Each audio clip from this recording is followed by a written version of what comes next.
Purihin po ang Panginoon at minsan pa tayo ay nagkasama-sama sa araw po ito na natin itinalaga para po sa ating pagsamba sa Panginoon. Mamaya po, paalala ko lang po ay matiriwang po ang San Luis Oyas, ang satellite church, ang daughter church ng main Jesus the Blessed King ng kanilang anniversary at meeting po ang biyayaan upang paghayag ng mensahe ng Panginoon. Ngayon pa lang po, pinaparating ko na ang aking pagbati sa San Luis Oyas ng ating 6th anniversary. 6th anniversary. Praise God sa biyaya ng Lord. Nakaanim na taon na po pala. At darating pa mga marami pang taon para po lalo hanggang sa pagdating ng Panginoon, ito ay magpapatuloy. Okay? Hindi po kaila sa atin nararamdaman natin ngayon ang hindi ng sigat ng araw. Amen po ba? Talagang mainit na. Marami na po talaga yung nagre-reklamo kahapon. Dumalaw ako sa pinsan ko at may panalangin sa pagkansya yung cancer. Pagtungo ko, nakuha ko siya at ang tindin sigat ng araw. Mainit. Sila rin po, reklamo sa sigat ng araw. At dahil sa matinding sigat ng araw, maging ang mga paaralan ay on deck. Ang CHED ay nagdeklara na rin po ng online schooling, online class dahil sa sobrang init na kanilang nararamdaman. At talagang isinasaalang-alang din ng gobyerno, pamahalaan ng mga bata na sasakripisyo. Masasabi po natin, ito pa lamang po sa panahon, we encounter suffering. Yung mga bata, kami po na dumaan sa pagkabata at ngayon yung mga bata, meron na kami silang suffering. Yung kanilang sa elementary, 6 years, mag-aaral sila. Papasok sila, gigising ng maaga, tapos ilang oras sila sa paaralan. At the same time, minsan, na-encountering ganito sikat ng bibilan sa sikat ng araw, pinapawisan sa paglalakad, papasok at pauwi, yun yung mga suffering ng bata. At the same time, pag natapos po yung pag-aaral sa elementarya, ito na naman po yung high school. Pagdating ng high school, ayun din po, suffering 4 years. Pag natapos pa rin po, minsan, may mga kamag-aral sila na talagang makakulit o minsan may mga nambubulit, nabubulit sila. Sufferings din po yun. So, 4 years, no? Pagka-graduate ko ng 4 years, ito na naman yung senior high, 2 years. 2 years. So, tuloy-tuloy yung sufferings natin na nararanan. Pagka-graduate ko ng 2 years, ito na po yung mga academic course na pipili ka ng mga courses. May 4 years, may 2 years, at the same time, may 5 years, may onward pa. So sa buhay natin, masasabi natin, ito po yung class na, di ba po, ito po yung paalala lang po sa mga nangyayari sa buhay natin. Tayo po ay galit sabay ng buhay natin, yung suffering, yung paghihirap, pagtitiis. Pero paano natin hinaharap ang mga kasalukuyang paghihirap at pagtitiis nating nararanasan? Alam niyo po that suffering produces perseverance. Ang ibig sabihin, ang paghihirap ay nakakapag-dikta ng pagtsatsaga, perseverance. Amen po ba? Maaari ko po ba kayong nagyayahan tumayo? Tayong lahat ay basahin natin ang ating teksto sa Book of Romans, chapter 5, verse 3 sa New International Version po. Atin na ilagay. Yan. Sa Romans chapter 5, verse 3, sabay-sabay po natin basahin. Not only so, but we also glory in our sufferings because we know that sufferings produces perseverance. Ulitin po natin, suffering produces perseverance. Sabihin po natin, sabihin po natin ulit, suffering produces perseverance. Suffering produces Thank you. Praise God. Ang Diyos po ang magpapala sa kanyang mayamang salita. Sandali po tayo imuko lahat at patuloy natin damahin ang presensya ng Panginoon sa pag-aaral po natin at pakikinig ng mensahe ko. Tayo manalangin. Panginoong Diyos, kami nagpapasalamat sa inyo sa napakalaking pribilehiyo na kami makikinig, Panginoon, ng inyong mensahe sa aming buhay. Kung paano po namin haharapin ang mga kasalukuyang paghihirap na aming po nararanasan. At ano po ang aming pong gagamitin kasangkapan. Alam po namin ito po ay ang pananalig lang po namin sa inyo at alam po namin, Panginoon, ikaw po ang may likha sa akin. Kaya gampanin mo rin po na kami ay pangalagaan at patuloy mo pinapadama sa buhay namin ang inyong pangangalaga at pagmamahal. Maraming po salamat. Tulungan mo po kami sa pakikinig po namin ng iyong mensahe, Lord God, at dalangin po namin ang malayang pagkilos ng Santo Espiritu na magpahayag sa amin po ng kanyang ng karunungan, kaalaman, at inaalaw namin din po siya, Panginoon, na malaya siyang kumilos upang minsan pa ang mga mahihina kanyang palakasin, ang mga may karamdaman ay kanyang pagalingin, ang mga nahihirapan, ang mga nangihina, Panginoon, ay patuloy niyang pasisiglahin pa.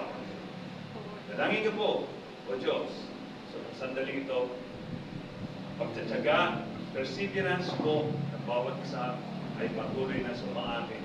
Sa pangalan po ni Jesus, ito po ang aming nagkakaisang panalangin. And everybody say, Amen. Praise God. Praise God.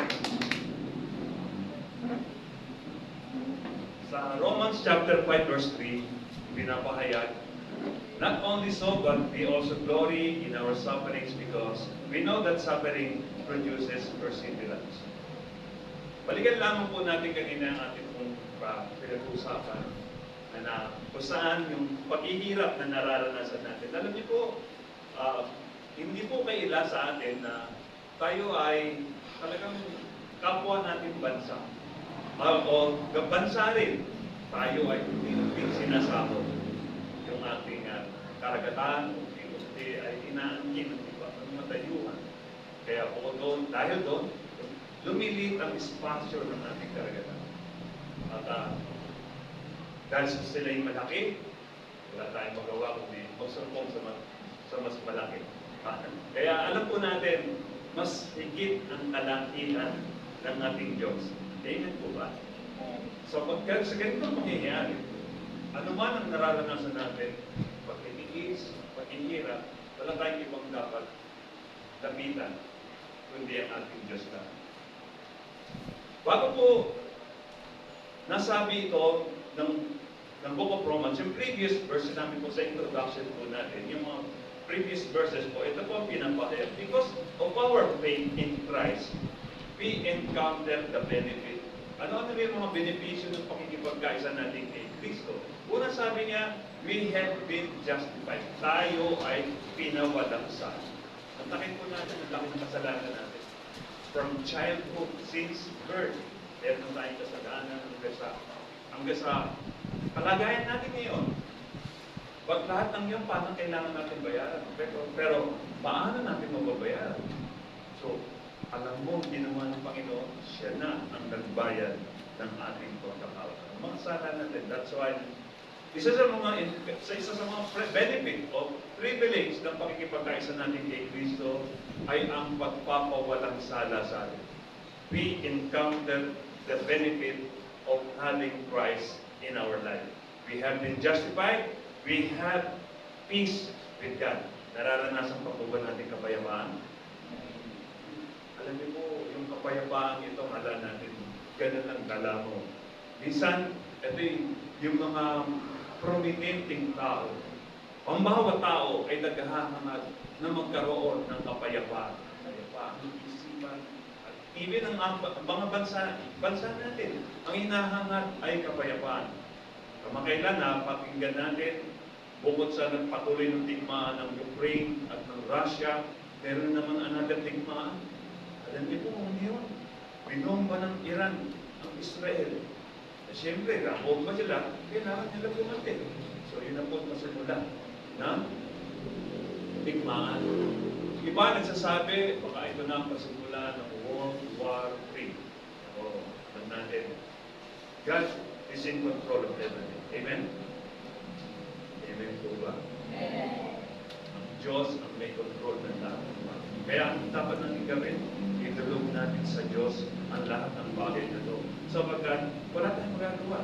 Ang Diyos may magagawa. Idulog natin. At alam natin, no, dahil sa mga digma ang nangyayari ko, nakakaranas tayo ng mga crisis. Alam niyo po, may pagtaas ng mga bilihin.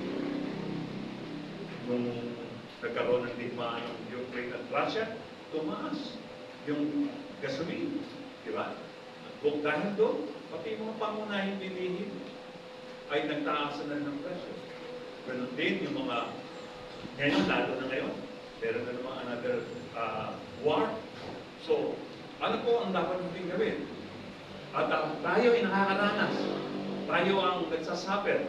Tayo ang nagsasakripisyo. Tayo nahihirapan.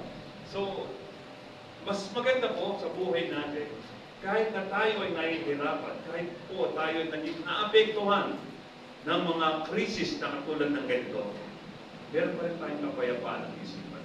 Amen? Di ba talaga sa lahat ang pagkakaroon ng peace, having peace, lalo na peace na ito, makakagpan lamang natin ito sa ating Panginoon.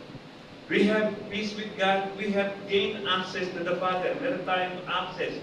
Diba? Dahil sa pagkikipagkaisa natin kay Kristo, nakakalapit na tayo sa Ama. Sabi ni Jesus, 4:16 John, Jesus said, I am the way, the truth, and the life. No one will come to the Father except by me, except through me. So makakapunta tayo sa pamamagitan ni Jesus sa Ama. Kapag natanong ko yung pinsan mo sa Adro, kapag nakita mo sa bahay mo, sa pintuan mo, may kumakatok, at kilala mo yung tao na kriminal, mamamatay tao, walang niya, maraming masamang bisyo, kumakatok sa pintuan ng bahay mo, anong gagawin mo? Siyempre, hindi ko pagbubuksan mo, sabi ng pinsan. Tama. Pero paano kapag kayong kriminal na yun, kasama yung anak mo na kumakatok sa pintuan mo, ang gagawin mo? Ay, pagbubuksan mo dahil na. Ganon din po.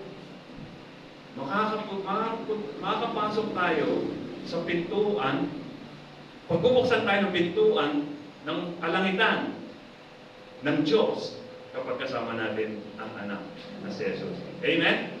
So, yun po ang mga benepisyo. We have gained access to the Father, and most of all, we have been saved. So, yun po rin yung nakakatiyak na pagdating ng araw na kinuha na siya ng Panginoon sa langit ang bulan niya. Amen? Amen. Sabi po sa Bible, sino mong sumampalataya kay Jesus, huwag mapahamak kung hindi magkaroon ng buhay na walang hanggan. At tayong lahat ay sumasampalataya kay Jesus. Amen po ba? Amen. So, yun po ang assurance natin. So, ngayon, despite of all these things na nararanasan natin ng mga benepisyo na binigay ng Lord sa atin, dahil bunga ng pakikipagkaisa natin kay Kristo, suffering follows. At siya, isa na sabi, may nakapagsabi sa akin, bakit ganun, Brother James? Kung kailan gusto kong magpakabait, kung kailan gusto kong lumapit sa Panginoon, kung kailan gusto kong maglingkod sa Panginoon, saka pa daw ako nakakaranas ng ganitong klase ng paghihirap. Saka dumarating ng mga punong-punong problema sa buhay. Alam niyo mo,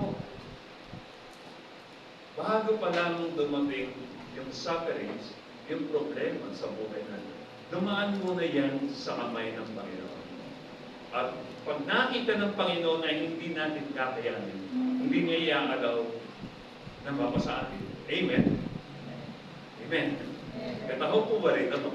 Saan ka po malakas na Amen? Amen. Praise God. Okay. Yun po. Kapag ka dumating po yung mga ganong problema, hindi niya iaalaw kasi alam ng Diyos eh. Pag hindi mo kaya, hindi niya papahintulot naman ako sa iyo. Kaya, despite the fact na tayo natanggap natin yung mga benepisyo at pakikipagkaisa natin kay Kristo, sufferings follows. But the question is, how do we deal with sufferings. Kapag nakakaranas na tayo ng mga paghihirap, paano natin itong hinaharap? Kailan meron na encounter dito, sabi niya, ba't gano'n? Okay lang gusto lumapit sa Panginoon. Parang malas yata yung paglapit ko sa Panginoon dahil lalong dumami yung problema. At gano'n. Sabi ko, alam niyo, yung mga pagsubok na yun, na nararanasan mo, paghihirap, pagtitis na nararanasan mo, pag napagtagumpin, sa likod niyan ay pagpapala. Amen? Kasi alam ng Diyos eh, hindi niya papaintulot na maranasan mo yung bagay na yan. Bagay na yan, o yung pagtitiis na yan, hindi niya papaintulot yan kung wala kang mapapala. Alam ng Diyos may mapapala. Kung natitibay pananampalataya kapag na-overcome mo. Pangalawa, the blessing follows. Ngayon, ito po. How do we deal with sufferings? Alam niyo po, kapag may sufferings, ang pinaka-importanting dapat gawin, lumalabas yung perseverance. Because suffering produces perseverance. Nagalugin po natin, sabi niya, ang paghihirap ay nakakalikha ng pagtsatsaga. Kapag ikaw ay nahihirapan na, nahihirapan ka sa tinatamasa mo mga problema sa buhay mo, nahihirapan ka, at the same time, wala kang tsaga. Yung iba, nagsisisay, pero alam niyo po, ayaw ng Diyos yun. Yung iba, tinatakasan ang problema. Pero hindi dapat ganoon ang maging attitude natin towards dito. Dapat, sabi niya, pag may paghihirap, may sufferings ka nararanasan, you must have perseverance, yung pagtsitsaga sa buhay mo. Dahil, meron pa tayong sinasabi kapag may tsaga, may nilaga ng panahon. Pero pala na natin ngayon, pag may tsaga, may pagpapala. Ganyan ito, sabi niya, because sufferings produces perseverance. Ano ba this perseverance nga pala? Pag may pagtsatsaga, sa English mo sabi, ito po yung, definition. Isa sa mga definition ng pagtsatsaga. Perseverance, it is the quality of continuing with something even though it is difficult. Ito rin yung pagpapatuloy ng isang bagay na kahit na ito ay mahirap, magpapatuloy pa rin. Tulad na sinabi natin kanina, 6 years, nung bata pa tayo, 6 years ka mong pinagtsagaan ang pag-aaral mo ng makapot mo. Bata ka pa, nagtsatsaga ka na. Para ma-overcome mo lang yung elementary, para makuha mo lang yung kapirasong papel, diploma. Yun lang, 6 years, nung ina yan, ha? Bata ka pa. Abang tumatanda ka, another papel na naman ang iyong pinagtsatsagaan. And that is diploma for high school. Diba? Patuloy. Patuloy ang pagtsatsaga. Paano kasi, kinakailangan, ito kasi yung kinakailangan, para mapagtagumpayan natin ang paghihirap, meron dapat tayo pagtsatsaga. It is doing something despite difficulty or delay. Minsan, kahit na alam mo mahirap, halimbawa ko, retirable na po. Kung kailan napansin ko, kung kailan yung final year ko na sa pagtatrabaho, mga ilang months na lang, parang mas naramdaman ko yung mas mahirap, mas maraming pressure. Hindi, yung bang parang pwede ko na isulat, pwede na bakit yung mga kasama ko sabi, pwede ka na kasi mag-early retirement. Eh sabi ko, nakikita ko na yung final, yung finish line eh. Yun na lang ang pinangakawakan ko, nakikita ko na yung finish line. Konting kembot na lang to, matatapos na rin to. Kaya kung ikaw ay walang goal na gano'n, pwede kang bumitaw, pwede ka nang umayaw, pwede ka nang mag-retire. Pero nakikita ko ng finish line eh, pag-konti na lang. So sabi ko, doing something despite difficulty or delay, kailangan ipagpatuloy, huwag bibitaw, huwag aayaw. Perseverance in working, ito yung mga perseverance na ating nararanasan. Perseverance in working, perseverance in connecting, perseverance in achieving goal. Ito, halimbawa, no? Dito tayo sa working. Sa tulad na sinabi sa inyo sa trabaho, For how many years? Ilang dekada na ako nagtatrabaho doon sa pinagtatrabahoan ko. Marami akong sinasabi na sa sarili ko na, bakit ganun kung sino yung ayaw mong makasama sa trabaho, yung pa yung laging binibigay sa akin ng Panginoon. Yung mga pepepray ko, Lord, yung mga kasama ko po sana, maibigay ko sa akin yung talaga makakasama ko sa ministry, sa fellowship. Pero hindi eh. Ang binibigay niyo sa akin, yung mga taong hindi ba? Yung mga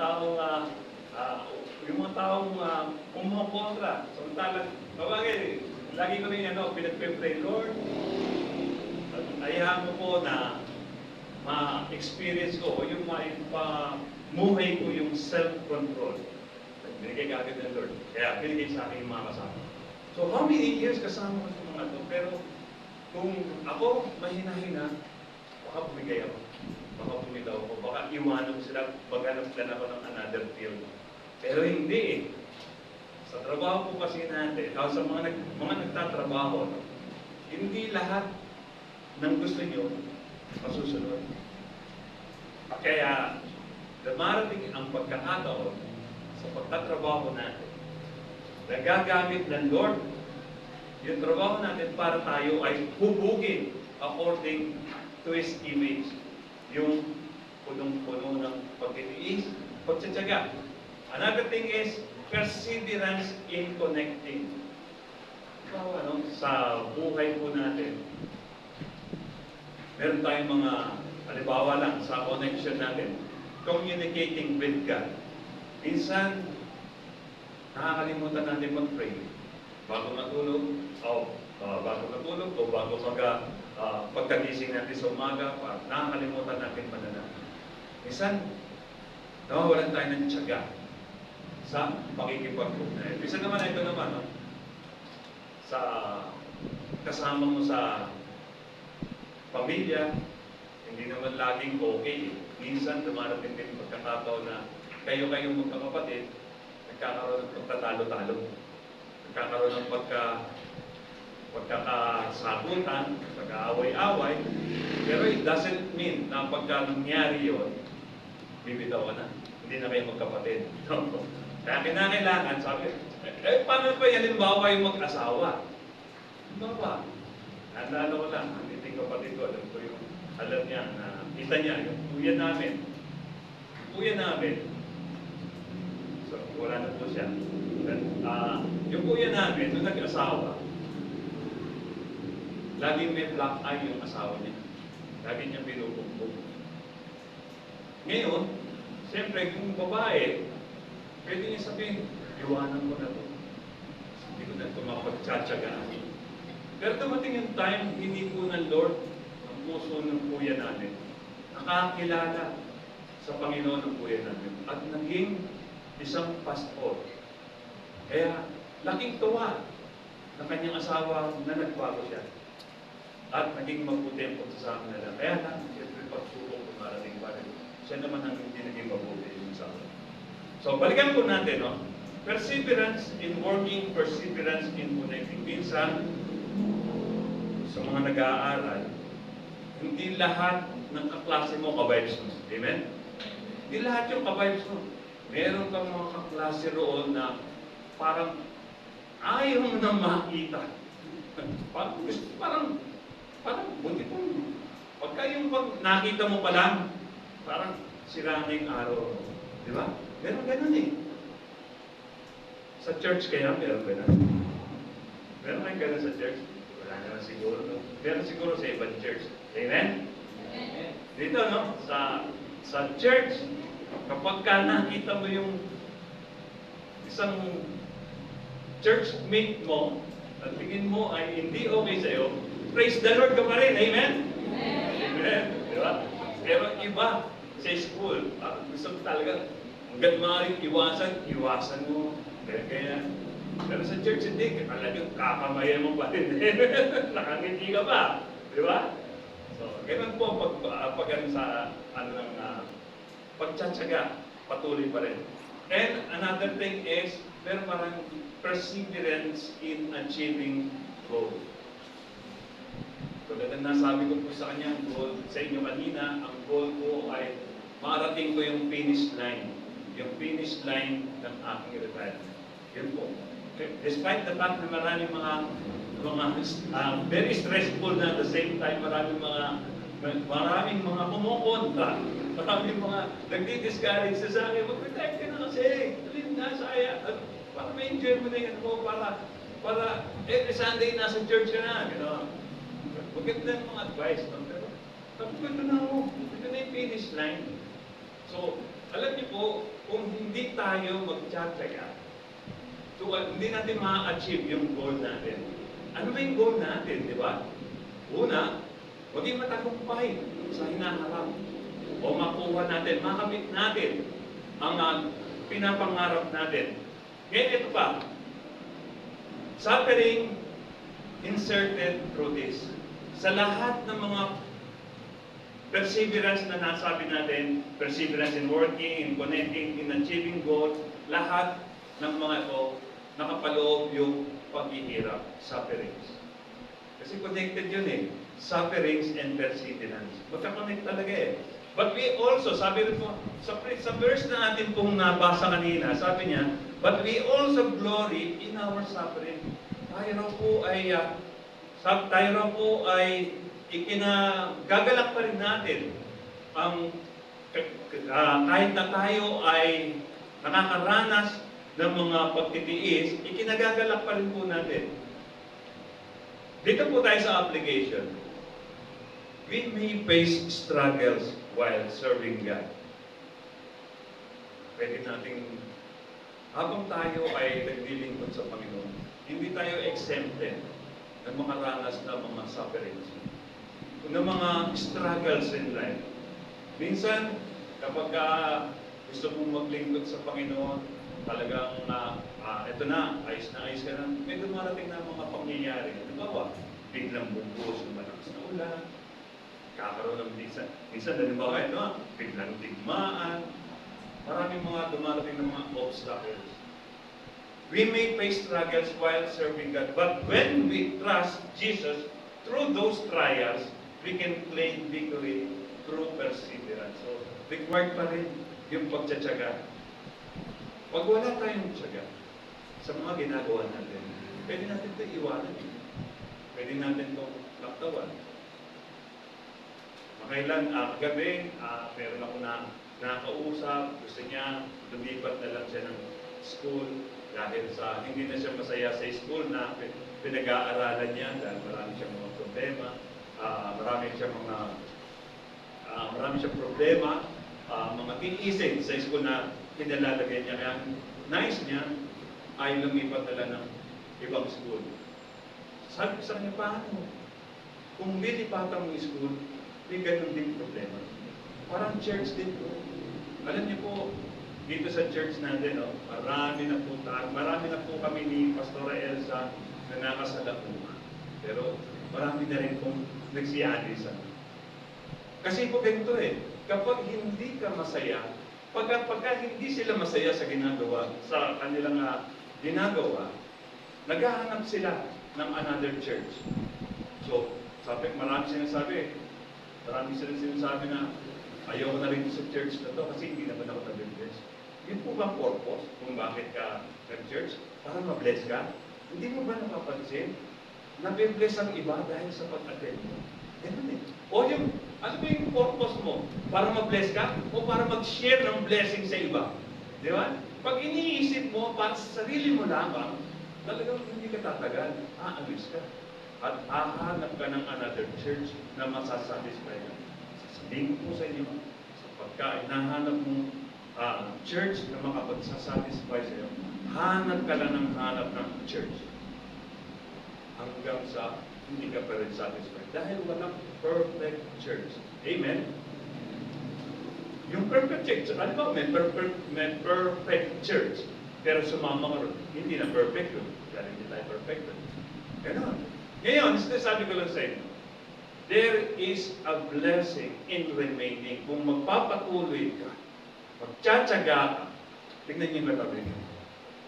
Kaya mo pagpapatsagaan yan. Kung ang requirements po pa kasi para manatili ka sa kinalalagyan mo, pagtsatsaga, pagtitiis. O yung katabi mo naman sa kabila, tingnan. Kaya mo pa bang pagtiisan yan? Ha? Ganun eh. Yan ang dalawa lang. Pagtsatsaga at pagtitiis. So, ganito, no?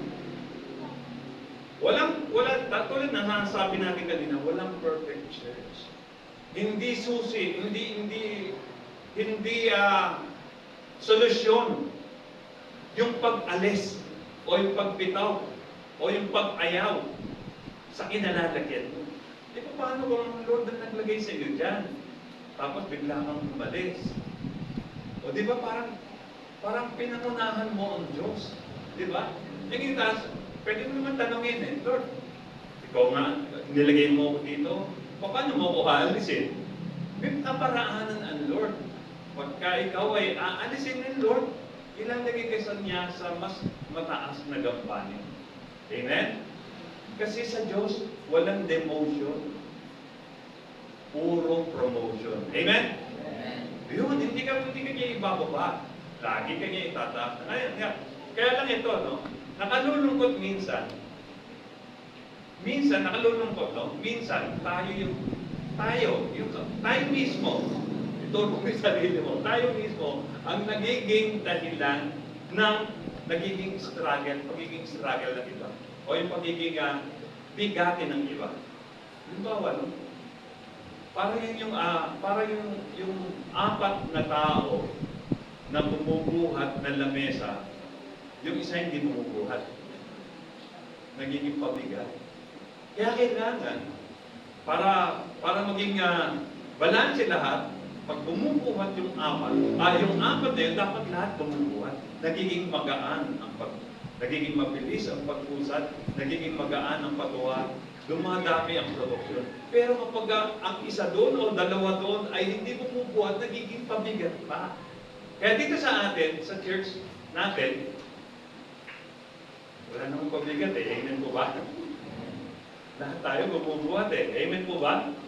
Amen. So, dapat ganito, no? Huwag natin i-allow yung sarili natin na maging pabigat. Kundi, i-allow natin yung sarili natin na kasama sa bumubuhat upang lalong lumami, upang lalong maging produktibo ang ating pagsasama. Dito tayo sa conclusion. Sa Revelation chapter 2 verse 19, ito po ang sinabi niya. I know your deeds, your love and faith, your service and perseverance, and that you are now doing more than you did at first. Sabi na, alam ng Diyos ang nararanasan mo ngayon. Mga pagtitiis, yung paglilingkod mo sa Panginoon, alam ng Lord yan, hindi rin naman natin ito, hindi naman ito may kakaila. At alam ng Diyos lahat to. Yung mga pagtsatsaga natin, yung mga pagtitiis na yan, nakikita ng Diyos. We may face struggles while serving Him. Pwede tayong makaranas ng mga tiisi, ng mga pagsubok habang naglilingkod tayo sa Panginoon. But when we trust Him through those trials, we can claim victory in Jesus through perseverance. So, ang encouragement ko lamang po rito sa ating mga kapatid, magpatuloy po tayo. Maraming tiisin, maraming pagsubok sa buhay. Ito nga nakikita natin, di ba, yung kalagayan natin. Akala nyo hindi tayo apektado. Apektado tayo mga nagkakaroon ng tigmaan sa ibang bansa. At ang ibang bansa tayo ay hindi sinasakop kung ano lumiliit ang ating ginagalawan. At tayo, pero kahit na tayo ay inaabi, binubuli, ang Diyos naman natin, hindi tayo pinababayaan. Amen po ba? Kaya dito sa buhay natin, pakaingatan natin, pakaisipin natin na ang lahat ng paghihirap na nararanasan natin ngayon, yung pagsubok na yan, pansamantala lamang. Hindi po yan magtatagal. Amen po ba? Dahil ang buhay natin, pansamantala lang tayo. Hindi tayo dito talaga nakatira. tahanan talaga natin ay doon sa buhay na walang hanggan. Dito pansamantala lang eh. Okay, umabot ka man ng 200 years ka pa na mabuhay. O may nabuhay pa nga na 969 si Matusalem during the Old Testament. Pero namatay rin eh. Eh paano? Hindi tayo rito, hindi dito tahanan natin, hindi dito yung destinasyon natin. Dahil tayo rito mga dayo lamang. Tayo ay nakatira doon sa kaharian ng Diyos. Doon, walang hanggan tayo mabubuhay. At the same time, wala nang pag-iyak, wala nang pagluha, wala nang suliranin, wala nang pagkikirap, wala nang pagtitiis. Ang lahat ay nagagalak na naglilingkod sa Panginoon. Amen? Kaya ganito mga kapatid, ano man ang nararanasan natin ngayon, pagsubok, iisip, suliranin, karamdaman, ang lahat ng yan, mapagtatagumpayan natin dahil sa lakas na kaloob ng Panginoon sa atin. Amen? So tayong lahat ay tumayo. Hallelujah.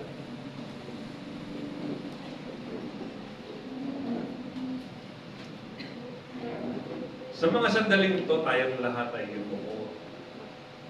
Hallelujah. Panginoong Diyos, tayo'y manalangin. Panginoong Diyos, kami nagpapasalamat sa iyo sapagkat sa kabila po ng mga tiisin na amin pong nararanasan sa mga sandaling ito. Sa kabila po ng lahat na kami ay lumaranas ng mga pagsubok, even yung sometimes yung kapighatian, O Lord God, nariyan ka pa rin po sa aming piling. Bago po yung Panginoon, ikaw pa rin po yung nung ikaw ay nagkatawang tao, Panginoong Hesus, naranasan mo rin po ito, Panginoon. Yung pagtitiis, ang magtsatsaga, at subalit ipinakita mo po sa amin kung paano ka tumarap, kung paano ka lumaban, kung paano mo po ito pinagtagumpayan. Ngayon po, O Diyos, dinadalangin ko po sa inyo, sino man po sa amin dito ang nakakaranas ng marami pang tiisin sa buhay, suliranin, mga pagsubok, dinadagukan ng napakalaming pagsubok sa buhay. Panginoon, ang dalangin namin, patuloy mo po siyang palingayin, patuloy mo po siyang palakasin pa. Continue to encourage them, Lord God. In the name of Jesus. Panginoon, tulungan mo kami patuloy na maging mapagpunyagi, matyaga sa pananalangin, sa paglilingkod, sa pakikisalamuha sa bawat isa. Tulungan mo rin po kami na maging matyaga. Tapusin yung mga bagay na iniatak mo po sa amin, na sinimulan mo sa amin, O Lord God. Tulungan mo po kami. Pagkat alam po namin, apart from you, we cannot do anything. We are nothing apart from you. Kaya kami pong lahat sa inyo ay umaasa. Dumadalangin, na minsan pa kami ay inyong kahawagan at maranasan natin, O Lord God, ang pagpapala sa likod ng mga pagsubok at tiisin na ito. At maranasan namin, O Diyos, ang matagumpayan na ipinangako po sa Lord God, we are praying right now na mangusap ka sa buhay ng bawat isa po sa amin at patuloy mong palakasin at patatagin pa ang aming pagtitiwala, ang aming kaugnayan sa iyo, Lord God. Maraming po salamat sa iyo. Naming pinagkakaloob ang pinakmatas na papuri at pasalamat sa pangalan ni Jesus na buong ang dalangin. Amen. Amen.